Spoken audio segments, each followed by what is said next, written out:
का एक बार फिर से स्वागत है। ब्रेक पे जाने से पहले हम जिक्र कर रहे थे बीजेपी की नई राष्ट्रीय टीम की मंथन को लेकर, जिसमें आज महत्वपूर्ण प्रस्ताव पारित हुआ कांग्रेस के खिलाफ वंदे मातरम पर जो तकरार चल रही, इसी पे करेंगे हम चर्चा।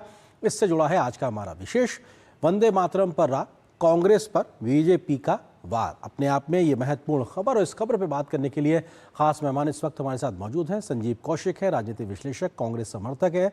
आरपी सिंह जी हैं, प्रवक्ता बीजेपी के। इसके अलावा वरिष्ठ पत्रकार समीर चौगांवकर जी हैं।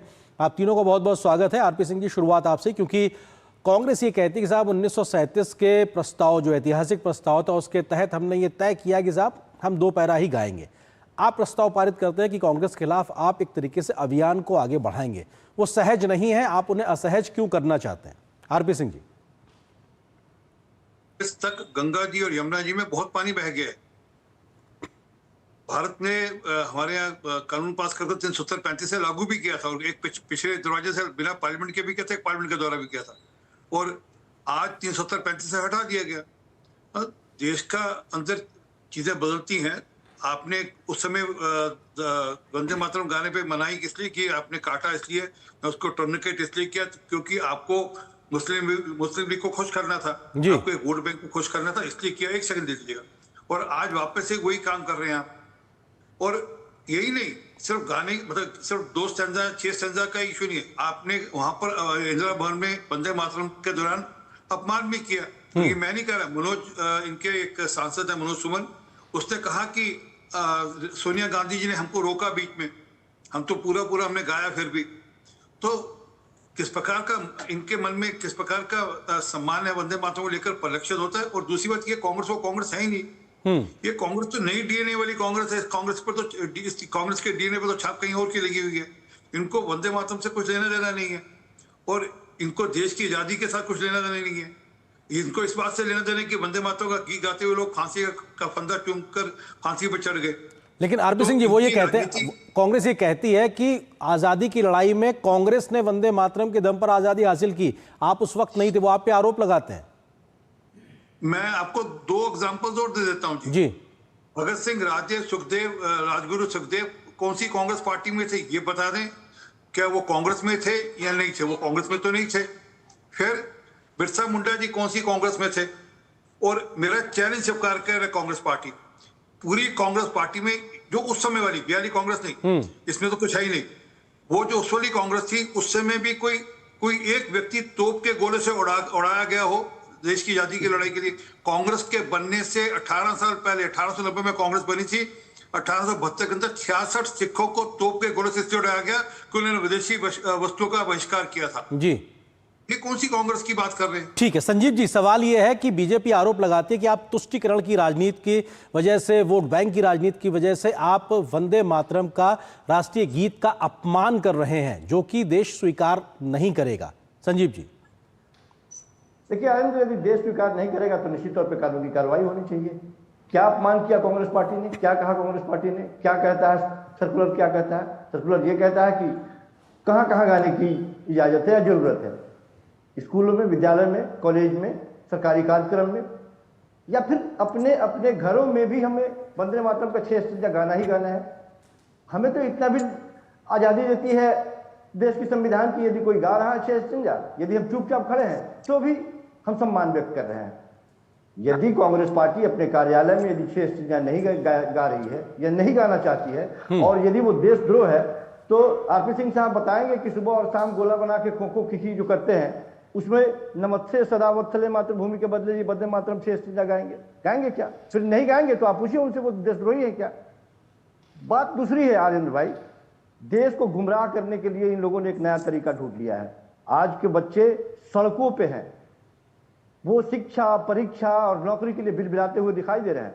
हर स्टेट में, हर जगह पे बच्चे इतने क्रोधित हैं कि उन बच्चों के क्रोध को शांत करने के लिए इन लोगों ने एक सबूका छोड़ दिया, जिनको नौकरियां चाहिए। ठीक, संजीव जी बहुत सही बात कर रहे हैं। संजीव जी आप बहुत सही बात कर रहे हैं, बिल्कुल मुद्दों पे बात होनी चाहिए। मैं इसी पे आपसे ही सवाल ले रहा हूं, क्यों आप बीजेपी को या एनडीए को मौका दे रहे हैं इस प्रकार के विषय को एक विषय बनाने के लिए? आप अगर उस विषय को विषय ना बनने दें, आप उसी मुद्दे पर रहिए ना, फिर छात्रों वाले पे।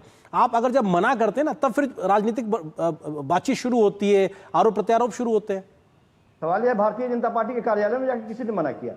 हम अपने घर में एक मैंने कहा कि पर्टिकुलर यदि एक पार्टी अपने यहाँ कह रही है कि नहीं हम 2 स्टेज गाएंगे जी, तो आपको क्या तकलीफ है, किसको तकलीफ है? यदि गलत है, मैंने कहा कि 3 साल तक सजा है, 3 साल की सजा, आप जाइए FIR दर्ज कराइए ना।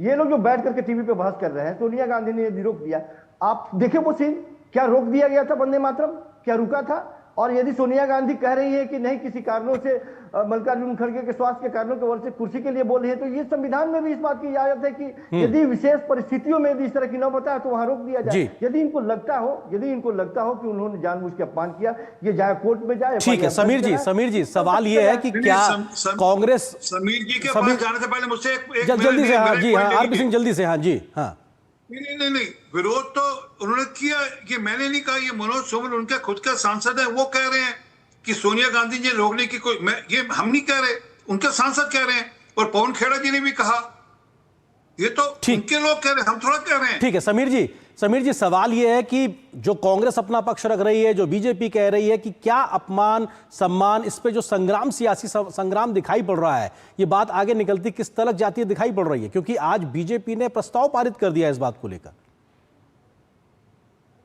अरे मुझे समझ में नहीं आता कि 3 मिनट 10 सेकंड का ये राष्ट्रगीत है, अगर ये राष्ट्रगीत पूरा अगर कांग्रेस मुख्यालय में गाया जाएगा तो क्या होता? क्यों राष्ट्रगीत के साथ इतना नफरत कांग्रेस को है कि हम सिर्फ 2 स्टेज गाएंगे? ठीक है, 1937 की परिस्थिति दूसरी थी, 1937 से देश बहुत आगे बढ़ चुका। क्यों कांग्रेस 2026 में 1937 पर अटके रहना चाहती है? 1937 में मुस्लिम तुष्टिकरण के लिए मुसलमानों के सामने घुटने कांग्रेस ने टेके, और आज 90 साल बाद 2026 में भी आप मुसलमानों के सामने घुटने टेक के बताने की कोशिश कर रहे हो कि 1937 में जो कांग्रेस थी वही 2026 में मुसलमानों के लिए। उस समय मुस्लिम लीग के जिन्ना थे, इस समय मुस्लिम लीग कांग्रेस के रूप में नजर आ रही है। तो क्या तकलीफ थी अगर पूरा गाते? ये कह देना कि भाई सरकारी कार्यक्रम में तो हम पूरा गाएंगे लेकिन हमारे घर में हम नहीं गाएंगे। राष्ट्र के सम्मान की जो प्रतीक है उसका सम्मान तो हर जगह होना चाहिए। आप घर में हो, सार्वजनिक जगह पर हो, सरकारी संस्थानों में हो, स्कूल में हो, यूनिवर्सिटी में हो, हर जगह उसका सम्मान कीजिए। बंद घर में और अपने अधिकार क्षेत्र में आप उसका अपमान करोगे और सार्वजनिक आप सम्मान करोगे, या क्या संदेश कांग्रेस देश के युवाओं को देना चाहती है? मुझे लग रहा है भारतीय जनता पार्टी ने जब इसको मुद्दा बनाया, केंद्र सरकार ने जब एक कानून बना दिया, तो कांग्रेस को समर्थन करना चाहिए था कि हाँ हमसे ऐतिहासिक वोट 1937 में हुई थी, उस समय परिस्थितियां दूसरी थी, लेकिन आज देश आजाद है। आज हम सब अपने राष्ट्रगीत, राष्ट्रगान और तिरंगे का सम्मान करते हैं और राष्ट्र के सम्मान के साथ हम खड़े हुए हैं। तो क्यों कांग्रेस इस बात की तकलीफ है? मुझे लगता है बहुत दुर्भाग्यपूर्ण है जी। और अभी भी कांग्रेस का समय है कि वो अपने ऐतिहासिक कर्तव्य को सुधारे, माफी मांगे। जो हुआ था 15 अगस्त को उसके लिए हम शर्मिंदा है और भविष्य में हम इसे पूरा गाएंगे। 3 मिनट 10 सेकंड का ये राष्ट्रगीत देश के सम्मान से जुड़ा है। कांग्रेस इसे अपने अहंकार के अंदर और अपने से मुस्लिम वोट को ध्यान न दे। देश की जनता देख रही है कि कांग्रेस किस तरीके से व्यवहार कर रही है। जी आरपी सिंह जी, कांग्रेस ये कह रही है कि साहब आप छात्रों के मसले से या अन्य जमीनी समस्याओं से ध्यान भटकाने के लिए वंदे मातरम के मसले को एक राजनीतिक रंग देने की कोशिश कर रहे हैं, आप असल मुद्दों से ध्यान भटकाना चाहते हैं। आरपी सिंह जी, हमने तो कोई राजनीतिक रंग दिया ही नहीं। हम लोगों ने तो पार्लियामेंट में बिल पास किया जिसमें कांग्रेस भी थी, उसमें बिल पास हुआ। उसके बाद 15 अगस्त को इंदिरा भवन में जिस प्रकार से जो हुआ उसके कारण से सारा विवाद शुरू हुआ, जिस प्रकार से सोनिया गांधी ने वंदे मातरम गाने से रोका। फिर मैं रिपीट करूं, हम नहीं कह रहे कि वहां पर जो उनके सांसद थे उनका बयान है, मनोज सुमन नाम भी उनका, तो रोका, उन्होंने रोकने की कोशिश करी जान। तो उसके बावजूद हालांकि उन्होंने कहा कि हमने पूरा गीत गाया, परंतु रोकने की कोशिश तो करी। विवाद तो वहां से शुरू हुआ और उसके बाद फिर इन्होंने जी जल्दी से अपनी बात रखें समीर। हाँ, तो उन्होंने विवाद वहां से शुरू हुआ और इनकी नफरत वंदे मातरम को लेकर दिखनी शुरू हो गई। उसके चलते हुए असल में नफरत इनको माँ दुर्गा से है। उसमें जो एक स्टैंजा का पहला जो लाइन है, तुम्हें ही दुर्गा दश प्रहंदारिणी, उससे दिक्कत है इनको, माँ दुर्गा के शब्द से दिक्कत है। ठीक है संजीव जी, आपको माँ दुर्गा के गुणगान से दिक्कत है क्योंकि आप वोट बैंक की राजनीति करते, फिर से वही आरोप है। जल्दी से जवाब संजीव जी। हाँ, आरपी सिंह साहब तो जो चाहे सो कहे, हम तो यही कहेंगे कि भारत छोड़ो आंदोलन में जिन लोगों ने एक ढेला तक नहीं फेंका अंग्रेजों के ऊपर, वो आज जिस वक्त का राज अलाप रहे और कह रहे हैं कि सबसे बड़े राष्ट्रभक्त हम ही हैं। जानते हैं नालंदा में 40 बच्चे बीमार क्यों हो गए थे? खाने में उसके नमक के बदले डिटर्जेंट पाउडर दे दिया गया था। जानते हैं राजस्थान में बच्चों के स्कूलों में क्यों मीडिया को बैन कर दिया गया है? क्योंकि घुसने के बाद में पता चला कि बच्चे तबेले में बैठ के पढ़ रहे थे। जानते हैं उत्तर प्रदेश में बीआरए ने एक सूचना जारी कर दी। तो सर यही तो मसला, मैं आपसे यही कह रहा हूं, क्यों आप क्यों ये विषय बनने दे रहे हैं? ये असल मुद्दों जो है, हाँ वही मैं कह रहा हूँ, वही कह रहा हूँ, आप इन मसलों पे मुखरता से आप आगे आइए ना। क्यों ये मसला बनता है? समस्या यहीं पे आ जाती है ना, क्योंकि कांग्रेस मौका देती है। मैं वही आपसे कह रहा हूँ जी, बनाने दीजिए, आर्यन इनको टीम बनाने दीजिए, पूरे हिंदुस्तान में जाएंगे, युवा ही इनको आईना दिखाएंगे। ठीक है समीर जी, क्या ये सियासी पूरी जो एक लड़ाई दिखाई पड़ रही है यहां से आगे बढ़ती नजर आई? क्योंकि बीजेपी की नई टीम ने अपने संकेत संदेश साफ दे दिया है आगे बढ़ने को, किस तरीके से वो कांग्रेस को घेरेंगे। समीर जी, निश्चित रूप से मुझे लगता है आने वाले विधानसभा चुनाव में एक बड़ा मुद्दा बनने वाला है और लंबे समय तक ये मुद्दा बना रहेगा। और मुझे लगता है कि कांग्रेस को उससे बचना चाहिए था। आप ये कह देते कि हाँ हम इसको गाएंगे, कांग्रेस ने ये मुद्दा भारतीय जनता पार्टी को दिया और भारतीय जनता पार्टी से निश्चित रूप से बुलाएगी। और जब राष्ट्रवाद की बात आएगी, देशभक्ति की बात आएगी, तो ये कांग्रेस से पूछा जाएगा। और कांग्रेस के कई सांसद इस बात से बहुत असहज है। जो 15 अगस्त को हुआ था, वो चाहते थे कि 3 मिनट 10 सेकंड का ये जो पूरा राष्ट्रगीत है ये पूरा कांग्रेस मुख्यालय इंदिरा भवन में भी गाया जाए। मुझे लगता है लेकिन राहुल गांधी, सोनिया गांधी की जो जीत है उसके आगे मल्लिकार्जुन खड़गे को भी झुकना पड़ा, उसके आगे शशि थरूर और बाकी ठीक है, ये देखना दिलचस्प होगा कि ठीक है संजीव जी, ओके जी, देखना दिलचस्प होगा कि ये मसला राजनीतिक रूप से किस दिशा में आगे बढ़ता है। फिलहाल बहुत शुक्रिया आप तीनों मेहमानों को हमारे साथ जुड़ने के लिए।